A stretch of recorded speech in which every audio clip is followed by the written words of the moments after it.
വരുന്ന അബ്ഡോമിനൽ ഡിസ്റ്റൻഷൻ, കീഴ്വായു പോക്ക്, ഛർദ്ദിക്കാൻ വരിക, ഓക്കാനം, വയറ് വേദന, വയറിൽ എന്തെല്ലാമോ അസ്വസ്ഥത, അവിടെയെല്ലാം നീറ്റലുണ്ടാകുക, നെഞ്ചിരിച്ചിലുണ്ടാകുക, നെഞ്ചിന് ബുദ്ധിമുട്ടായിട്ടുണ്ടാകുക, ഗ്യാസ് കയറുക, തലയിൽ മുതൽ താഴെ നഖം വരെയും ഗ്യാസ് കയറുന്ന ആൾക്കാരൊക്കെ ഉണ്ട്.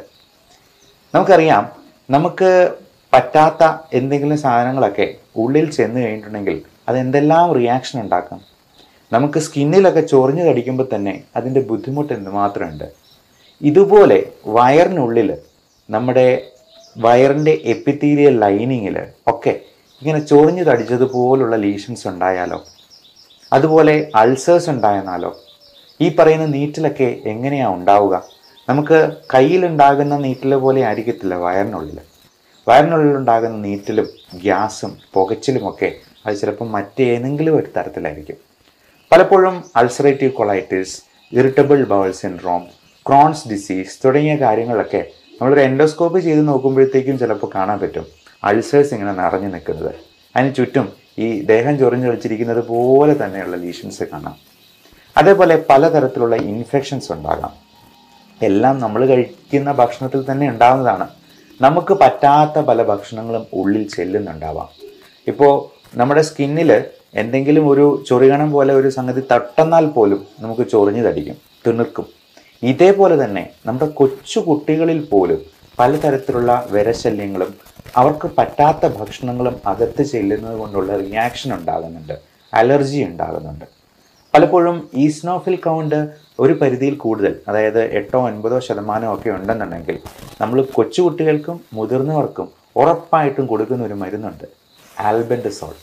ഞാൻ ഒരു പടിയും കൂടെ കടന്ന് ആൽബൻഡസോൾ പ്ലസ് ഐവർമെക്റ്റിൻ രണ്ടും കൂടെ ചേർന്നുള്ള, അതായത് എല്ലാ തരത്തിലുള്ള അണുക്കളും ചത്തുപോകുന്ന രീതിയിലുള്ള ഒരു മരുന്ന് 6 മാസത്തിലൊരിക്കൽ ഉറപ്പായിട്ടും ഇങ്ങനെയുള്ളവരിൽ കൊടുക്കാറുണ്ട്. ചിലപ്പോൾ അത് റിപ്പീറ്റായിട്ട് 2 പ്രാവശ്യമൊക്കെ ചില ആൾക്കാരിൽ കൊടുക്കാറുമുണ്ട്. അപ്പോൾ ഇത് എന്തുകൊണ്ടാണ് ഈ ഈസ്നോഫിൽ കൗണ്ട് കൂടുമ്പോൾ, അതായത് അലർജി ഉണ്ടാകുമ്പോൾ ഈ ആൽബൻഡസോൾ കൊടുക്കുന്നത്? അത് മാത്രമല്ല, ഇങ്ങനെ ഈസ്നോഫിൽ കൗണ്ട് 10-ന് മുകളിലായിട്ട് നിൽക്കുകയാണെങ്കിൽ, അബ്സല്യൂട്ട് ഈസ്നോഫിൽ കൗണ്ട് 1000-ന് മുകളിലാണെങ്കിൽ, IgEയുടെ അളവ് ഒരു 100-ന് മുകളിലാണെങ്കിൽ ഒക്കെ ഭയങ്കരമായ അലർജി ഉണ്ട് എന്നുള്ളതാണ് അർത്ഥമാക്കുന്നത്. പക്ഷെ അന്നേരം നമ്മൾ കൊടുക്കുന്ന ഒരു മരുന്നാണ് ഈ പറയുന്ന ആൽബൻഡസോൾ DEC, ഡൈഇഥൈൽ കാർബമസൈൻ. അതായത് ഫൈലേറിയൽ വേംസ്, ചില തരത്തിലുള്ള വിരകൾക്ക് കൊടുക്കുന്ന ഒരു മരുന്നാണ്. ഇത് രണ്ടും കൂടെ കമ്പൈൻ ചെയ്ത്, അതും സിട്രസിൻ്റെ മരുന്നും കൂടെ, അലർജിക്കുള്ള മരുന്നും കൂടെ കമ്പൈൻ ചെയ്ത്, ബാനസിഡ് ഫോർട്ട് എന്നൊക്കെയുള്ള പേരിൽ നിങ്ങൾ കേട്ടിട്ടുണ്ടാവാം. 3 ആഴ്ചത്തേക്ക് ദിവസം 3 നേരം വെച്ചിട്ട് കഴിച്ചോണം, നിർത്തരുത് എന്ന് ഡോക്ടർ കട്ടായം പറയുന്നത് നിങ്ങൾ തന്നെ ചിലപ്പോൾ ശ്രദ്ധിച്ചിട്ടുണ്ടാവാം. അതോടൊപ്പം തന്നെ ചിലപ്പോൾ സ്റ്റിറോയിഡ് മരുന്നും കൊടുത്തേക്കാം. അപ്പോൾ ഈ പറയുന്ന അലർജിയും ഇത്തരത്തിലുള്ള വയറിൻ്റെ ഇൻഫെക്ഷൻസും വയറ് സംബന്ധമായിട്ടുള്ള ഗ്യാസ് പ്രോബ്ലംസും ഒക്കെ തമ്മിൽ അലർജിപരമായ ഭക്ഷണത്തിലുള്ള ഇൻടോളറൻസുമായിട്ട് അഭേദ്യമായ ബന്ധമുണ്ട് എന്നുള്ളതാണ് നമ്മൾ ഇതിൽ നിന്നും മനസ്സിലാക്കേണ്ടത്. നമുക്ക് പറ്റാത്ത ഭക്ഷണം, അത് നമ്മൾ ഡെയിലി കഴിക്കുന്ന അരി, ഗോതമ്പ്, പാല്, മുട്ട, ഇറച്ചി ഉൽപ്പന്നങ്ങൾ പറയാനില്ല. മീറ്റ് ഐറ്റംസും സീ ഫുഡ് ഐറ്റംസും ഒക്കെ ഒരുപാട് തരത്തിലുള്ള അലർജിക് റിയാക്ഷൻ ഉണ്ടാക്കും. സായിപ്പന്മാർ പണ്ട് ഗോതമ്പിൻ്റെ അലർജിയെ ഗ്ലൂട്ടൻ ഇൻടോളറൻസും മിൽക്കിൻ്റെ അലർജിയെ ലാക്ടോസ് ഇൻടോളറൻസും ഒക്കെ പറയാം. നമ്മൾ ഒരു 5 സ്റ്റാർ ഹോട്ടലിൽ ചെയ്യുമ്പോഴോ ഫ്ലൈറ്റിൽ ബിസിനസ് ക്ലാസ്സിൽ യാത്ര ചെയ്യുമ്പോഴൊക്കെ, സാധാരണ എക്കണോമിക് ക്ലാസ്സിലൊന്നും ചോദിച്ചു എന്ന് വരത്തില്ല, നമുക്ക് അലർജിയുള്ള എന്തെങ്കിലും ഉണ്ടോ എന്നുള്ളത് ഡോക്യുമെൻ്റ് ചെയ്യാനായിട്ട് അവർ ആവശ്യപ്പെടും. അപ്പോൾ അതിനനുസരിച്ചിട്ടുള്ള ഭക്ഷണമേ അവർ വിളമ്പാൻ പാടുള്ളൂ. അത് ഷെഫായിട്ട് പഠിച്ചിട്ടുള്ളവർക്കൊക്കെ നന്നായിട്ട് അറിവുള്ളതാണ്. അപ്പോൾ ഇങ്ങനെ എന്താണ് നമുക്ക് അലർജി എന്ന് എങ്ങനെ കണ്ടുപിടിക്കും? അതിനൊരു മാർഗമുണ്ട്. അലർജിയുടെ സ്കിൻ പ്രിക് ടെസ്റ്റ് ഉണ്ട്. നമ്മൾ സ്കിന്നിൽ തന്നെ ഓരോ ഫുഡ് അലർജൻസിൻ്റെയും റിയാക്ഷൻ നോക്കി മനസ്സിലാക്കുന്നത്.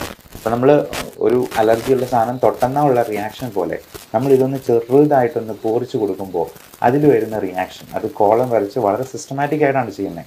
ഏകദേശം 1 മണിക്കൂറോളം സമയം എടുക്കും. അപ്പോൾ തന്നെ നമുക്ക് റിപ്പോർട്ടും കിട്ടും. ജീവിതത്തിൽ ഒരിക്കലെങ്കിലും ഇത്തരത്തിലുള്ള പ്രശ്നങ്ങളുള്ളവർ നിർബന്ധമായും ഈ ടെസ്റ്റ് ഒന്ന് ചെയ്ത് നോക്കുന്നത് നല്ലതായിരിക്കും. അങ്ങനെ കണ്ടുപിടിച്ചെന്നാൽ നമുക്കതിൽ ഒഴിവാക്കാൻ പറ്റാത്ത സംഗതികൾക്ക് ഇമ്മ്യൂണോതെറാപ്പി എന്ന് പറയുന്ന ഒരു ട്രീറ്റ്മെൻറ്റ് വഴി ഇതിന് നമുക്ക് പൂർണ്ണമായിട്ടുള്ള വിമോചനം സാധ്യമാണ്. പഠനങ്ങൾ പറയുന്നത് 92% എഫിക്കസിയാണ് ഇതിന്. അത് കൊച്ചു കുട്ടികൾ മുതൽ പ്രായമായവർക്ക്, അത് ഒത്തിരി പ്രായമാകുന്നതിന് മുമ്പ് ചെയ്യുന്നാൽ ഏറ്റവും നല്ലത്. കാരണം ഇതുപോലെ ഒരുപാട് അലർജിക് റിയാക്ഷൻ ഉണ്ടായി അതിൻ്റെ ഡീസെൻസിറ്റൈസ് ചെയ്യുന്നത് വളരെ ദുഷ്കരമാകുന്ന ഒരു പ്രായത്തിൽ അത് ചെയ്യുന്നതുകൊണ്ട് ഈ പറയുന്ന റിസൾട്ട് നമുക്ക് കിട്ടിക്കൊള്ളണമെന്നില്ല. അതുകൊണ്ട് ഇങ്ങനെയുള്ള കാര്യങ്ങളെക്കുറിച്ച് നമ്മൾ മനസ്സിലാക്കുക. അടുത്ത കാര്യം, നമ്മൾ ഈ പറയുന്ന ദുഷ്കർ അല്ലെങ്കിൽ ഈ ജീർണിച്ചതും വേസ്റ്റ് ആയിട്ടുള്ളതുമൊക്കെ പുറന്തള്ളാനായിട്ട് നമ്മൾ ഭക്ഷണത്തിൽ ശ്രദ്ധിക്കേണ്ട, നമ്മുടെ ലൈഫ് സ്റ്റൈലിൽ മോഡിഫൈ ചെയ്യേണ്ടത് എന്തൊക്കെയാണ് എന്നുള്ളത് മനസ്സിലാക്കിയിരിക്കാം. നമുക്ക് എല്ലാവർക്കും അറിയാം, ഈ ആദ്യം പറഞ്ഞ പോലെ ചൂലിടിച്ച അടിച്ചു വൃത്തിയാക്കുന്നത് പോലെ ഫൈബർ കണ്ടൻ്റുള്ള ഭക്ഷണം വേണമെന്നുള്ളത്. പക്ഷെ നമ്മൾ എത്ര പേര് ഈ ഫൈബർ കണ്ടൻ്റ് ഉള്ളത് കഴിക്കുന്നുണ്ട്? നമ്മൾ കഴിക്കുന്ന മധുര പലഹാരങ്ങളും ബേക്കറി സാധനങ്ങളും മൈദ അടങ്ങിയിട്ടുള്ളതും ഈവൻ നമ്മൾ വാങ്ങിക്കുന്ന ഗോതമ്പിൻ്റെ ആട്ടയും അരി ആഹാരങ്ങളും ഒക്കെ വളരെ റിഫൈൻഡായി പോകുന്നു എന്നുള്ളത് നമ്മൾ മനസ്സിലാക്കിയിരിക്കുക. അത് തവിടിൻ്റെ അംശം തീരെ കുറവാണ്. ഇങ്ങനെ ഏറ്റവും റിഫൈൻഡ് ആയിട്ട് വരുന്നത് അരിക്ക് സൗന്ദര്യം കൂടുന്തോറും അതിൻ്റെ ക്വാളിറ്റി കുറഞ്ഞു പോവുകയാണ് ചെയ്യുന്നത്. നമുക്ക് ഈ ഗ്ലൈസിമിക് ഇൻഡെക്സ് ഒത്തിരി കൂട്ടുക. അപ്പം നല്ല വെള്ളരി ചോറ് മാത്രമേ ചില കുട്ടികളൊക്കെ ആണെങ്കിലും കഴിക്കത്തുള്ളൂ. അത് ഇച്ചിരി പൊട്ടും തടിപ്പും ഒക്കെ ആണെന്നുണ്ടെങ്കിൽ വേണ്ടാന്ന് പറയും. ഇപ്പം നമ്മൾ കേരളത്തിൽ നിന്ന് പുറത്തോട്ട് പോയിട്ടുണ്ടെങ്കിൽ എല്ലായിടത്തും വൈറ്റ് റൈസേ ഉള്ളൂ. അവർ ബ്രൗൺ റൈസ് കൊടുക്കുന്ന കഴിക്കുക പോലും ഇല്ല. എന്നാൽ ഏറ്റവും നല്ലത് നല്ല ബ്രൗൺ കളറിലുള്ള, പറ്റുമെങ്കിൽ ചുവന്ന നിറത്തിലിരിക്കുന്ന ചെമ്പാവരിയുടെയൊക്കെ ചോറ് കൊണ്ടുള്ള ഭക്ഷണങ്ങളാണ് എന്നുള്ളത് പ്രത്യേകം മനസ്സിലാക്കുക. നല്ല ചുവന്ന അരി കിട്ടും, അതാണ് ഏറ്റവും തവിടുള്ളത്. അല്ലെങ്കിൽ നല്ല തവിടിൻ്റെ കണ്ടൻ്റുള്ള മില്ലറ്റ്സ് പോലുള്ള, മില്ലറ്റ്സ് തന്നെ പല വെറൈറ്റി അവൈലബിൾ ആണ്. ബേബി മില്ലറ്റ്സ് പോലുള്ള സാധനങ്ങളും ചോളം പോലുള്ള സാധനങ്ങളും ഒക്കെ. അപ്പം അതിൽ എത്രത്തോളം തവിടുണ്ടോ അത്രത്തോളം നല്ലത്. പണ്ടൊക്കെ വീടുകളിൽ മുതിർന്ന കുട്ടികൾ ഇളയ കുട്ടികളോട് തമാശ പറയാണ്, എടാ നിന്നെ തവിട് കൊടുത്ത് വാങ്ങിച്ച കേട്ടോ, നിന്നെ കൊണ്ടൊരു ഉപയോഗമില്ലാണ്. പക്ഷേ ഇനി ഈ ഇളയ കുട്ടികൾക്ക് അവരോട് തിരിച്ചു പറയാം, തവിടിനാണ് ഏറ്റവും കൂടുതൽ പോഷകങ്ങളും ഉള്ളത്. ഏറ്റവും ആരോഗ്യം നമുക്ക് മെച്ചപ്പെടുത്താനായിട്ടും തവിട് അടങ്ങിയ ആഹാരമാണ് നല്ലത് എന്ന് നമുക്ക് തിരിച്ചു പറയാനായിട്ട് ഒരു വാദമുഖമായി. ഇനി ഇതിന് നമുക്ക് ഹോം റെമഡീസിനായിട്ട് എന്തൊക്കെ ചെയ്യാൻ പറ്റും? ഏറ്റവും നല്ല ഒരു ഹോം റെമഡി പറയാം. ഉലുവ എന്ന് പറയുന്ന സാധനം ഉണ്ടല്ലോ, ഈ ഉലുവ മോരും വെള്ളത്തിൽ അരച്ച് ചേർത്ത് അങ്ങ് കുടിക്കുക. അതുകൊണ്ട് രണ്ടുണ്ട് ഗുണം. ഉലുവ അടങ്ങിയിട്ടുള്ളത് കൊണ്ട് അതിന് നല്ല ഫൈബർ കണ്ടൻ്റ് ഉണ്ട്, കൂടാതെ അത് ദഹനത്തിന് വളരെയധികം സഹായിക്കുന്നതാണ്. രണ്ട്, ഈ മോരും വെള്ളത്തിന് നല്ല ലാക്റ്റിക് ആസിഡ് ബാസിലസ് ഉണ്ട്.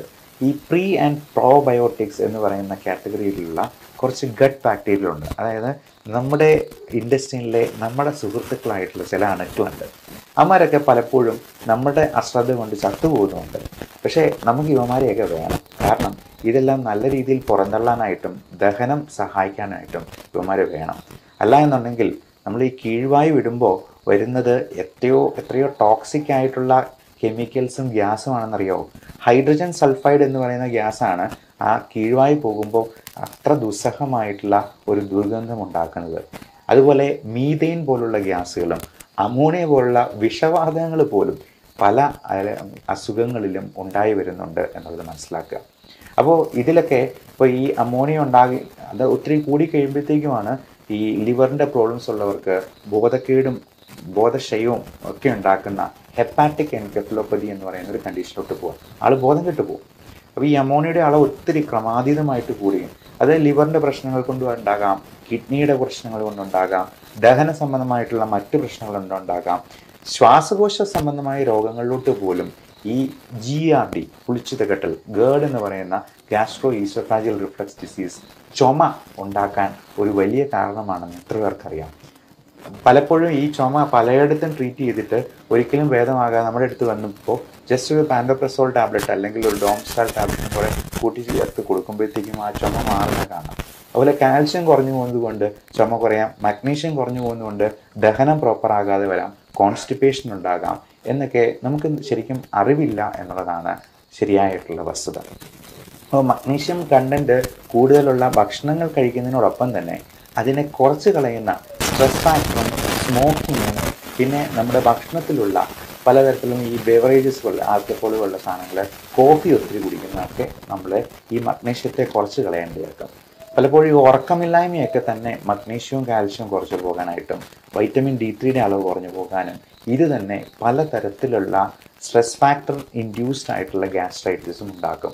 അപ്പം നമുക്കറിയാം ഈ നമ്മുടെ പിള്ളേർക്കൊക്കെ പരീക്ഷയുടെ പോകുന്ന അന്ന് ദിവസം രാവിലെ ചിലപ്പോൾ വയറ്റൊഴിച്ചിലും ചിലപ്പോൾ കോൺസ്റ്റിപ്പേഷനും ഛർദിയും ഒക്കെ ആകുന്നത് ഈ സ്ട്രെസ് ഇൻഡ്യൂസ്ഡ് ഗ്യാസ്ട്രൈറ്റിസിൻ്റെ ഭാഗമാണ്. അതിൽ നിന്ന് തന്നെ ശ്വാസമുട്ടലും ചുമയും കൂടി ഉണ്ടാകും എന്ന് പറഞ്ഞാൽ അത് എത്ര ഭീകരമായിട്ടുള്ള അവസ്ഥയായിരിക്കും. അതേപോലെ ഈ കീഴ്വായി പോകുന്നത് അത് ശബ്ദത്തോടു കൂടിയോ ശബ്ദമില്ലാതെയോ ഒക്കെ പോയേക്കാം. അതിൽ ഈ ഹൈഡ്രജൻ സൾഫൈഡ് എന്ന് പറയുന്ന ഗ്യാസ് ഒരു ചീഞ്ഞ മുട്ടയുടെ ഉള്ളിൽ നിന്ന് വരുന്ന ഗ്യാസാണ്. അതുപോലുള്ള സാധനങ്ങൾ നമ്മുടെ വയറിനുള്ളിൽ കെട്ടിക്കിടക്കുന്നുണ്ട് എന്നുള്ളത് നമ്മൾ അപ്പോഴേ മനസ്സിലാക്കിക്കൊള്ളണം. ഇതിന് പലതരത്തിലുള്ള മരുന്നുകൾ നമ്മൾ മോഡേൺ മെഡിസിൻ തന്നെ കൊടുക്കാറുണ്ട്. അത് പലപ്പോഴും മരുന്നുകളല്ല. ഇപ്പോൾ നമുക്ക് ഹോം റെമഡീസ് ആയിട്ട് കൊടുക്കാവുന്ന പലതരത്തിലുള്ള കാസ്റ്റർ ഓയിൽ, ആവണക്കെണ്ണ പോലുള്ള സാധനങ്ങളുണ്ട്. നല്ല ഫാറ്റ് പ്രദാനം ചെയ്യുന്ന ഗുഡ് കൊളസ്ട്രോൾ, ബാഡ് കൊളസ്ട്രോൾ രണ്ടാണെന്ന് അറിയാം. നല്ല രീതിയിലുള്ള ഫാറ്റ് പ്രദാനം ചെയ്യുന്ന പലതരത്തിലുള്ള എണ്ണകളുണ്ട്. ഇപ്പം വെളിച്ചെണ്ണയാണെങ്കിലും നല്ല വെളിച്ചെണ്ണ ഉപയോഗിക്കുന്നത് നമുക്ക് തന്നെ ചക്കിലാട്ടി എടുക്കുന്ന വെളിച്ചെണ്ണയാണെങ്കിൽ ഏറെ നല്ലത്. അതേപോലെ നമുക്ക് ഈ ഒലീവ് ഓയിൽ പോലുള്ള സാധനങ്ങൾ നമുക്ക് എണ്ണ ഉപയോഗിക്കുമ്പോൾ ഏറ്റവും ശുദ്ധമായതും ആയിട്ടുള്ള എണ്ണ നമ്മൾ മാറി മാറി ഉപയോഗിക്കാനായിട്ട് ശ്രദ്ധിക്കുക. അപ്പോൾ ഇതെല്ലാം നമ്മുടെ ഈ വയറിൻ്റെ പ്രശ്നങ്ങൾ മാറാനായിട്ടും ഒത്തിരി സഹായിക്കുന്നതാണ്. അതേപോലെ നല്ല ഫ്രൂട്ട്സ് അധികം മധുരമില്ലാത്ത കഴിക്കാനായിട്ട് നോക്കുക. അപ്പം മധുരത്തിൽ അടങ്ങിയിരിക്കുന്ന ഫ്രക്ടോസ് എന്ന് പറയുന്ന കണ്ടന്റ് തന്നെ ലിവറിനെ ചിലപ്പോൾ കൂടുതൽ അപകടകരമായിരിക്കാം. അതായത് മധുരമുള്ള പഴങ്ങളായിട്ടുള്ള മാങ്ങപ്പഴത്തിലും ചക്കപ്പഴത്തിലും അതുപോലെ ചെറുപഴത്തിലാണെങ്കിലും ഒരുപാട് ഫ്രക്ടോസ് അടങ്ങിയിട്ടുള്ളതാണെങ്കിൽ അത് ചിലപ്പോൾ ലിവറിൻ്റെ സിറോസിസിലേക്ക് തന്നെ കാരണമാക്കാം എന്നുള്ളത് പ്രത്യേകം മനസ്സിലാക്കുക. ഡയബറ്റിക് ആയിട്ടുള്ള രോഗികൾക്ക് ഇത് കഴിക്കുന്ന ഷുഗർ കൂടുകയും ചെയ്യും. എന്നാൽ നമ്മൾ ഈ കോൺസ്റ്റിപ്പേഷൻ റിലീവ് ചെയ്യാൻ കൊടുക്കുന്ന ലാക്ടലോസ് എന്ന് പറയുന്നൊരു മരുന്നുണ്ട്. അപ്പോൾ ഈ ലാക്ടലോസ് ഒരു സിറപ്പായിട്ടാണ് കൊടുക്കുക. ഈ സിറപ്പിന് മധുരമുണ്ടെങ്കിലും അത് ഗ്ലൈസിമിക് ഇൻഡെക്സ് കൂട്ടുന്നതല്ല, അതായത് ഷുഗർ ലെവൽ കൂട്ടാത്ത രീതിയിലുള്ള മരുന്നാണ്. ഇനി അതിൽ നിന്നില്ലെങ്കിൽ പലപ്പോഴും പല എനിമ കൊടുക്കാറുണ്ട്. അത് ഇത്രയേ ഉള്ളൂ, എനിമ ചെയ്യുന്നത് ഇത്രയേ ഉള്ളൂ. നമ്മുടെ കുടലിൻ്റെ ബാക്കി ഭാഗത്തു നിന്നും വെള്ളം സ്വല്പം കൂടി വലിച്ചെടുത്ത് ആ മലത്തിന് സ്വല്പം കൂടി ഹൈഡ്രേഷൻ കൊടുക്കും. അതായത് ഫ്ലൂയിഡുള്ള ഉണങ്ങി വരണ്ടിരിക്കുന്ന മലത്തിന് പകരം കുറച്ചുകൂടി വെള്ളം ചേർത്തിട്ട് അത് പുറത്തേക്ക് പോകാനായിട്ട് കൂടുതൽ സഹായിക്കും. ഇത് വലിയ കെമിക്കലൊന്നുമല്ല നമ്മൾ ഉള്ളിലോട്ട് ഇനിമ വയ്ക്കുമ്പോഴത്തേക്കും കേട്ടുന്നത്. ഇനി അതല്ലെങ്കിൽ സപ്പോസിറ്ററി ആയിട്ടുള്ള മരുന്നുകളുണ്ട്. ഇതിൻ്റെയൊക്കെ ആക്ഷൻ ഇങ്ങനെയാണ്: നമ്മുടെ ബവൽ മൂവ്മെൻറ്റ്സ് കുറച്ചുകൂടി നന്നാക്കുക, അപ്പോൾ ഫൈബർ കണ്ടൻറ്റ് കൂട്ടുക. പലപ്പോഴും ഫൈബർ കണ്ടൻ്റ് ആയിട്ടുള്ള സാധനങ്ങൾ നമ്മൾ പൊടിയായിട്ടോ ഒക്കെ കഴിക്കാനായിട്ട് പറയും. അപ്പോൾ ഇതൊക്കെ ഗുളിക രൂപത്തിൽ ഇരുന്നെന്ന് വെച്ചിട്ട് ഇതൊന്നും വലിയ കെമിക്കലാണ് എന്ന് തെറ്റിദ്ധരിക്കരുത്. പലപ്പോഴും പല ആൾക്കാരും അയ്യോ ഇംഗ്ലീഷ് മരുന്നുകൾ മൊത്തം അപകടമാണ്, മൊത്തം പ്രശ്നങ്ങളുണ്ടാക്കും, സൈഡ് ഇഫക്റ്റ് ഉണ്ടാക്കും എന്നെല്ലാം പറയുന്ന ആൾക്കാരുണ്ട്. പക്ഷേ നമ്മളിത് ഗുളിക രൂപത്തിൽ കഴിക്കുന്നു എന്ന് കരുതി അതിനകത്ത് മൊത്തം കെമിക്കൽസ് ആണെന്ന് ധരിക്കരുത്. ഇതെല്ലാം പലപ്പോഴും പ്ലാന്റ് പ്രോഡക്ട്സിൽ നിന്നുണ്ടാക്കുന്ന മരുന്നുകൾ തന്നെയാണ്. അതെല്ലാം ഈ ഇംഗ്ലീഷ് മരുന്നുകളിൽ അലോപ്പതിയിൽ കൃത്യമായിട്ട് ഡോക്യുമെൻ്റ് ചെയ്ത് വെച്ചിട്ടുണ്ട് എന്ന് മാത്രമേ ഉള്ളൂ.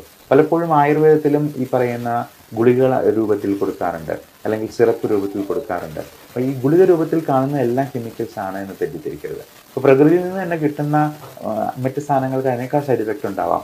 ഈ പുകയില, നേരത്തെ പറഞ്ഞ പോലെ സ്മോക്കിംഗ് ഒരു വലിയ കോസാണ് നമ്മുടെ ദഹന പ്രക്രിയയെ തകിടം മറിക്കാനായിട്ട്. ഈ പുകയില എന്ന് പറയുന്നത് പ്രകൃതിയിൽ നിന്ന് നമ്മൾ നേരിട്ട് കിട്ടുന്നതാണ്. കഞ്ചാവ് അതുപോലെ പ്രകൃതിയിൽ നിന്ന് നേരിട്ട് കിട്ടുന്ന ഒരു ഇലയാണ്. മദ്യമാണെങ്കിൽ പോലും പഴങ്ങളുടെയൊക്കെ സത്ത്, ലാലേട്ടൻ്റെ സിനിമയിൽ പറയുന്ന പോലെ ഈ സ്കോച്ച് വിസ്കി എന്ന് പറയുന്നത് പഴങ്ങളുടെ സത്തൊക്കെ ഊറ്റിയെടുക്കുന്ന നല്ല സാധനമാണ് എന്ന് തെറ്റിദ്ധരിക്കുന്ന കുടിയന്മാരൊക്കെ ഉണ്ട്.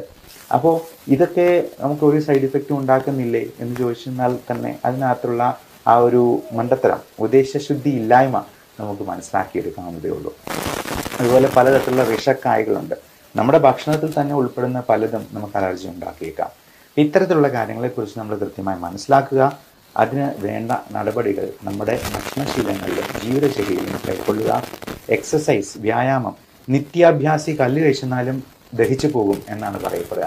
അപ്പോൾ നല്ല അധ്വാനമുള്ള, നല്ല എക്സസൈസ് ഉള്ള ഒരാൾക്ക് മാത്രമേ ദഹനവും പ്രോപ്പറാകത്തുള്ളൂ. മിക്കവാറും ഈ പ്രായമായവരൊക്കെ ഫുൾ ടൈം ഉറക്കമാണ്. അവർ കട്ടിലേന്ന് എടുക്കുന്നില്ല, പകലും ഉറക്കം, രാത്രിയിലും ഉറക്കം. അപ്പോൾ ഇങ്ങനെ 24 മണിക്കൂർ ഉറങ്ങി കഴിഞ്ഞിട്ടുണ്ടെങ്കിൽ അവർക്ക് വയറ് സംബന്ധമായിട്ടുള്ള പ്രശ്നങ്ങളും മറ്റസുഖങ്ങളും ഈ ക്ഷീണം കൂടത്തേ ഉള്ളൂ. ഉറക്കം കൂടിയെന്നാലും പ്രശ്നമാണ്, അതുപോലെ തന്നെയാണ് ഉറക്കം കുറഞ്ഞു പോയെന്നാലും. അപ്പോൾ ഉറക്കത്തിന് മരുന്ന് എന്തെങ്കിലും കഴിക്കാൻ ഡോക്ടർ പറയുമ്പോൾ അയ്യോ ഇത് ഭയങ്കര സൈഡ് ഇഫക്റ്റ് ഉള്ളതാണ് എന്ന് പറഞ്ഞ് അവർ ഉറങ്ങാതിരിക്കും. അവസാനം അവരുടെ സ്ട്രെസ് ഫാക്ടർ തന്നെ ബാക്കിയുള്ള എല്ലാ അസുഖങ്ങളിലോട്ടും വഴിതെളിക്കും. അത് തന്നെ അവരുടെ അന്ത്യത്തിന് വരെ കാരണമാകുന്ന ഒരു അവസ്ഥ പലപ്പോഴും കാണാറുണ്ട്. അപ്പോൾ ഇങ്ങനെയുള്ള കാര്യങ്ങളെക്കുറിച്ച് നിങ്ങളുടെ പ്രിയപ്പെട്ടവരോട് ഷെയർ ചെയ്ത് കൊടുക്കുക. Love and regards, doctor Bipin Jose, Pulma medical centre, Pala, Kanjirappally.